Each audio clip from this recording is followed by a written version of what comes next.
नमस्कार दोस्तों, आज हम पढ़ने जा रहे हैं कक्षा 11वीं के गणित का अध्याय त्रिकोणमितीय फलन भाग 4। तो वीडियो शुरू करने से पहले आइए एक बार जानते हैं कि आज के वीडियो में हम क्या क्या पढ़ने वाले हैं। तो आज हम पढ़ेंगे त्रिकोणमितीय फलनों का प्रांत तथा परिसर तथा चतुर्थांश। तो चलिए शुरू करते हैं प्रांत से। प्रांत को इंग्लिश में बोलते हैं डोमेन। किसी फलन का प्रांत स्वतंत्र चर के सभी संभव मान का पूर्ण समुच्चय होता है, जहां पर फलन का अर्थ है फंक्शन तथा समुच्चय का मतलब है सेट। किसी फलन y बराबर fx के लिए फलन का प्रांत x के उन सभी संभव मान का पूर्ण समुच्चय होता है जिसके लिए फलन y का मान वास्तविक होता है। मतलब अगर हमारे पास कोई फंक्शन y बराबर fx है तो x के उन सभी संभव मान का समुच्चय प्रांत कहलाता है जिसके लिए y का मान वास्तविक होता है। तो आइए आगे चलते हैं और परिसर पर नजर डालते हैं। परिसर को इंग्लिश में कहते हैं रेंज। किसी फलन का परिसर फलन के सभी वास्तविक मानों के समुच्चय को कहते हैं। किसी फलन y बराबर fx के लिए फलन का परिसर y के मान का वह समुच्चय होता है जो प्रांत के मान को प्रतिस्थापित यानी सब्स्टिट्यूट करने पर मिलता है।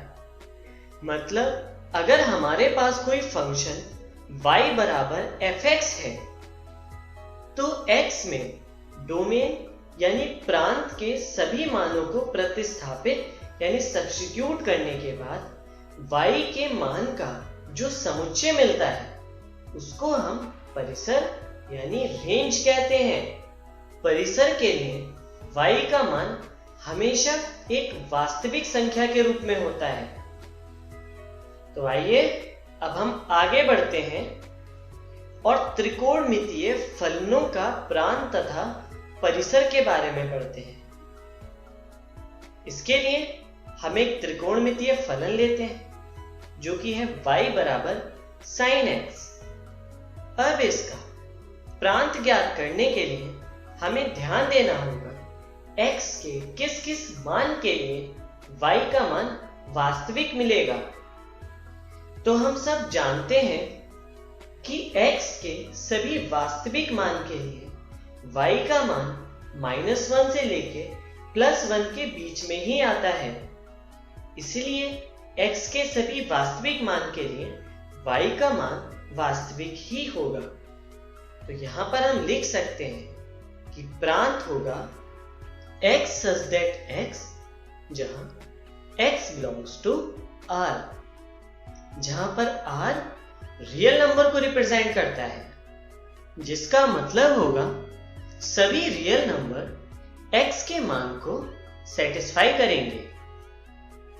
अब आइए देखते हैं कि परिसर का मान क्या होगा। तो परिसर का इंटरवल होगा -1 to 1, क्योंकि sin x के लिए y का मान -1 और 1 के बीच में ही हो सकता है। तो आइए आगे बढ़ते हैं और जानते हैं कि y बराबर cos x के लिए प्रांत तथा परिसर क्या होंगे। तो x के भी सभी वास्तविक मान के लिए y का मान वास्तविक ही आएगा। इसलिए y बराबर cos x का प्रांत होगा x such that x जहां x belongs to R, जहां R है रियल नंबर। और इसी प्रकार इसका परिसर होगा इंटरवल -1 to 1। तो आइए अब आगे चलते हैं और y बराबर 1/sin x का प्रांत तथा परिसर देखते हैं। तो इसके लिए प्रांत होगा x such that x belong to R और x is not equal to n pi, जहां n belongs to z। यहां पर R रियल नंबर तथा z इंटीजर को रिप्रेजेंट करता है। अब यहां पर दो कंडीशंस हैं, जिसमें पहली है कि x का मान सभी वास्तविक संख्याओं के मान को सेटिस्फाई करेगा, लेकिन x का मान n पाई के इक्वल नहीं होना चाहिए, जहां n एक इंटीजर यानी पूर्ण संख्या है। क्योंकि अगर x का मान पाई, 2 पाई, 3 पाई या 4 पाई आदि होगा तो y का मान इनफाइनाइट यानी अनंत हो जाएगा। इसलिए x का मान n पाई के इक्वल नहीं ले सकते हैं। तो आइए देखते हैं इसका परिसर क्या होगा। तो इसका परिसर होगा y such that y, जहां y belongs to R और y छोटा होगा -1 से या फिर y बड़ा होगा 1 से। सिर्फ इस कंडीशन के लिए ही y का मान एक वास्तविक संख्या के रूप में मिलेगा। तो आइए अब आगे चलते हैं और y बराबर 1/cos x का प्रांत तथा परिसर के बारे में पढ़ते हैं।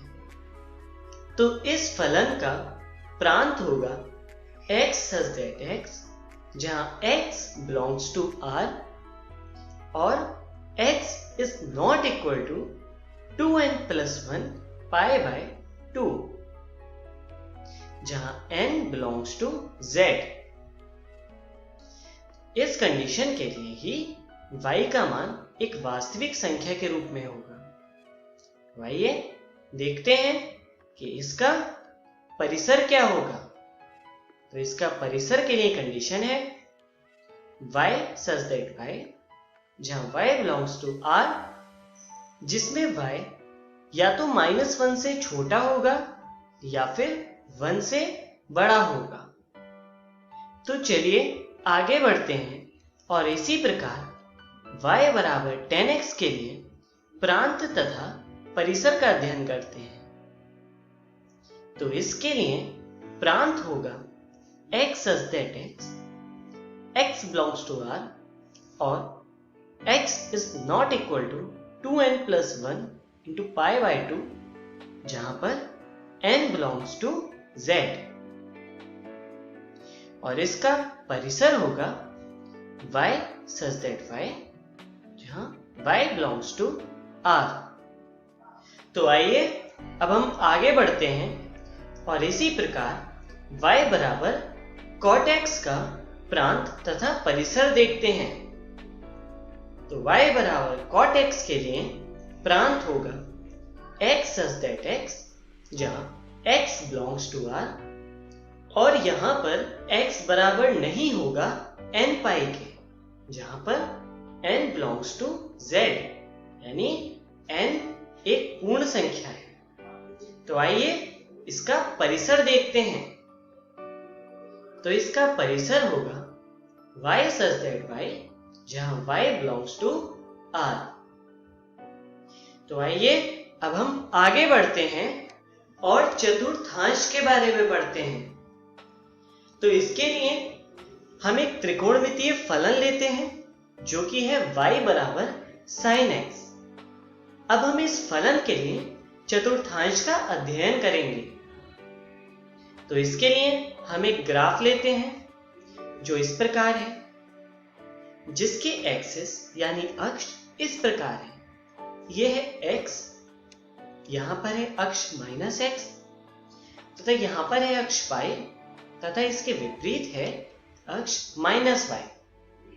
तो यहां पर हम 0 डिग्री से 90 डिग्री के बीच की रेंज को इस तरह लिखते हैं, जो कि होता है पहला चतुर्थांश। इसी प्रकार 90 डिग्री से 180 डिग्री के बीच होता है दूसरा चतुर्थांश, और 180 डिग्री से 270 डिग्री के बीच होता है तीसरा चतुर्थांश, और इसी प्रकार 270 डिग्री से लेकर 360 डिग्री के बीच होता है चौथा चतुर्थांश। अब y बराबर sin x के लिए पहले चतुर्थांश में मान होता है 0 से 1 के बीच में, और दूसरे चतुर्थांश में मान होता है 1 से 0 के बीच में। इसी तरह तीसरे चतुर्थांश में मान होता है 0 से -1 के बीच में, और चौथे चतुर्थांश में मान होता है -1 से 0 के बीच में। तो आइए इससे रिलेट करके हम y बराबर sin x का ग्राफ देखते हैं। y बराबर sin x के ग्राफ के लिए सबसे पहले हम अक्ष बना लेते हैं, जिसका मूल बिंदु इस प्रकार है। अब इस पर हम डिवीजन करते हैं, जो कि इस प्रकार है, जिसमें क्षैतिज अक्ष पर डिवीजन इस तरह से है, जिनके मान है pi minus pi, 2 pi minus 2 पाई तथा 3 पाई और -3 पाई, तथा ऊर्ध्वाधर अक्ष पर इस प्रकार है, जो कि है 1 और -1। तो इनके लिए y बराबर sin x का ग्राफ कुछ इस प्रकार होगा, जिसका मान x बराबर 0 के लिए 0 है तथा x बराबर π/2 के लिए 1 है। तो आइए अब आगे चलते हैं और y बराबर cos x के लिए चतुर्थांश को समझते हैं, जिसके लिए हम सबसे पहले अक्ष बना लेते हैं, जिसका नाम है y माइनस x और माइनस y, और जिनके चतुर्थांश इस प्रकार हैं। अब यहां पर प्रथम चतुर्थांश में y बराबर cos x का मान होता है 1 से 0 के बीच, द्वितीय चतुर्थांश में होता है 0 से -1 के बीच, इसी प्रकार तीसरे चतुर्थांश में -1 से 0 तथा चौथे चतुर्थांश में 1 से 0 के बीच होता है। अब आइए इसके लिए हम ग्राफ देखते हैं, जिसके ग्राफ के लिए हम अक्ष बनाते हैं तथा उस पर हम मूल बिंदु के साथ कुछ डिवीजन देखते हैं, जो कि इस प्रकार होते हैं, और इस तरह हमें y बराबर cos x का ग्राफ मिल जाता है। तो आइए आगे चलते हैं और इसी तरह y बराबर tan x के लिए चतुर्थांश को समझते हैं, जिसे हम इस तरह अक्ष पर उनके नाम के साथ हम चतुर्थांश को दिखा सकते हैं, जिसमें पहले चतुर्थांश में y का मान होता है 0 से इंफिनिटी तथा दूसरे चतुर्थांश में होता है -∞ टू 0। इसी तरह तीसरे चतुर्थांश में 0 टू इंफिनिटी तथा चौथे चतुर्थांश में होता है -∞ टू 0। तो आइए आगे चलते हैं और y बराबर tan x के लिए ग्राफ देखते हैं। इसके लिए हम अक्ष को विभाजित करते हैं, जो कि इस प्रकार होता है, और इसके अनुसार हम tan x का ग्राफ इस तरह ड्रॉ करते हैं। तो आइए अब हम आगे बढ़ते हैं और y बराबर cot x का चतुर्थांश देखते हैं। तो इसका चतुर्थांश भी हम इस तरह दिखा सकते हैं, जिसमें पहला, दूसरा तथा चौथा चतुर्थांश इस प्रकार है, जिसके लिए y का मान होता है पहले चतुर्थांश में इंफिनिटी टू 0, दूसरे में 0 से -∞, तीसरे में इंफिनिटी से 0 तथा चौथे में 0 से -∞, जिसके लिए ग्राफ इस प्रकार है, जिसके लिए हम पहले अक्ष को विभाजित करते हैं, जिनको हम इस प्रकार लिखते हैं, और इसके अनुसार हम cot x का ग्राफ इस तरह ड्रॉ करते हैं। तो आइए अब हम आगे बढ़ते हैं और y बराबर sec x के लिए चतुर्थांश का अध्ययन करते हैं। तो y बराबर sec x का चतुर्थांश हम इस प्रकार दिखा सकते हैं, जिसमें पहले चतुर्थांश में y का मान होता है 1 टू इंफिनिटी, दूसरे में मान होता है -∞ टू -1 तथा तीसरे में मान होता है -1 टू -∞, और इसी तरह चौथे में मान होता है इंफिनिटी टू 1। तो आइए आगे चलते हैं और sec x के ग्राफ को देखते हैं। इसके लिए हम अक्ष का विभाजन करते हैं इस प्रकार, तथा हम इस तरह sec x का ग्राफ ड्रॉ कर सकते हैं। तो चलिए आगे बढ़ते हैं और cosec x के चतुर्थांश को देखते हैं, जो कि इस प्रकार दिखाया जा सकता है, जिसमें पहले चतुर्थांश में y का मान होता है इंफिनिटी टू 1, दूसरे में होता है 1 टू इंफिनिटी, तीसरे में -∞ टू -1 तथा चौथे में होता है -1 टू -∞, जिसके लिए ग्राफ हम इस प्रकार दिखा सकते हैं, जिसमें हम यहाँ अक्षों का विभाजन करते हैं, जो कि इस तरह से है, और cosec x का ग्राफ इस प्रकार दिखाया जा सकता है। तो आइए जानते हैं कि आज के वीडियो में हमने क्या सीखा। तो आज हमने पढ़ा त्रिकोणमितीय फलनों का प्रांत तथा परिसर तथा चतुर्थांश व ग्राफ। अगले वीडियो में हम पढ़ेंगे त्रिकोणमितीय सर्वसमीकरण। धन्यवाद।